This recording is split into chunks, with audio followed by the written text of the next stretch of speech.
Hello. Yes, so question number 57 from Atul Agarwal's book is this question says the return of portfolio A and market portfolio for the last 12 months. तो इसमें जनवरी to दिसंबर का data दिया हुआ है and with respect to stock X and market portfolio. और हमको find out करने को क्या बोला गया, you are required to find out the monthly return attributable to the share skills of the portfolio manager. मतलब आपको ये बताना है कि आपको मंथली रिटर्न्स कितना हुआ है पोर्टफोलियो मैनेजर की स्किल्स के according, and then you have to see what part of the monthly return is attributable to the higher risk assume by the portfolio manager. ठीक है, तो दो तरीके के आपको इसमें बेसिकली रिटर्न्स बताने हैं. सो जो पहला रिटर्न है, ठीक है, तो वो आपको बताना है स्टॉक ए में जो रिटर्न हुआ है प्लस जो आपका एक्सपेक्टेड रिटर्न था, उन दोनों में जो डिफरेंस है, मतलब actual return as well as expected return, that is known as share skill.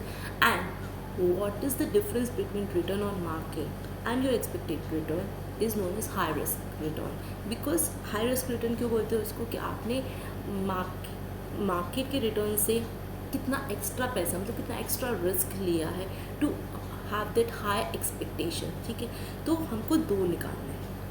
पहले ये निकालना है कि हमारी एक्सपेक्टेशन कितनी थी और हमको एक्चुअल में रिटर्न कैसे हुआ. तो आप जैसे भी निकालते हैं, जैसे रिटर्न्स को सबको ऐड करके divided by number of months कर दो, दैट इज़ 12, तो आपका निकल जाएगा एवरेज रिटर्न. ठीक है, दैट इज़ नॉर्मल. अब आपको क्या निकालना है, एक लाइन जो इस क्वेश्चन में बहुत इंपॉर्टेंटली दी है, वो क्या दिया कि RF दिया, that is 12%, in portfolio is fully diversify. यदि पोर्टफोलियो फुली डाइवर्सिफाई होता है, दैट मीन्स उसका कोरिलेशन क्या होगा 1, बिकॉज आपको पता है market is fully diversify and market that is Nifty Sensex का वो क्या होता है, कोरिलेशन 1 होता है. इसमें ये दिया, इसलिए हम ये एज्यूम करेंगे कि इसके अंदर जो कोरिलेशन है वो क्या है, 1 है. ठीक है, एंड बीटा का फॉर्मूला क्या होता है, बीटा का फॉर्मूला होता है beta equals to standard deviation of stock divided by standard deviation of market into correlation. ठीक है, मैंने इस फॉर्मूले को थोड़ा सिंपल करके याद किया. मैं स्टैंडर्ड डेविएशन उसका फॉर्म मतलब उसका एक साइन होता है जिसको मैं ई की तरह मान लेती हूँ. तो beta equals to B. Beta निकालने के लिए standard deviation of portfolio divide standard deviation of market into correlation, that is 1. ठीक है, ऐसे करके आपका बीटा निकल जाएगा. RF आपको दिया है.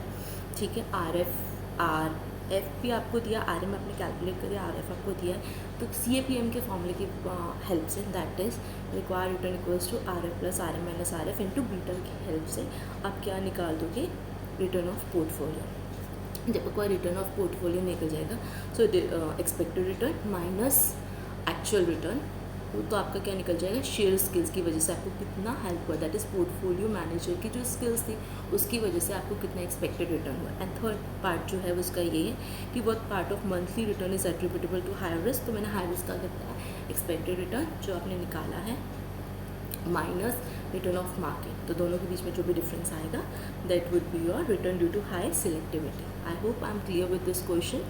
सो बेसिकली जो इसमें क्रॉस था वो यही था कि आपको बीटा निकालने के लिए उसने बोला था मार्केट फुली डाइवर्सिफाई है, क्योंकि इस क्वेश्चन में डिफरेंट SDs दिए हैं. So please don't calculate covariance. Simple आपको बीटा निकालना है. जो नॉर्मल आप प्रैक्टिस करते हो आपको करने की ज़रूरत नहीं थी.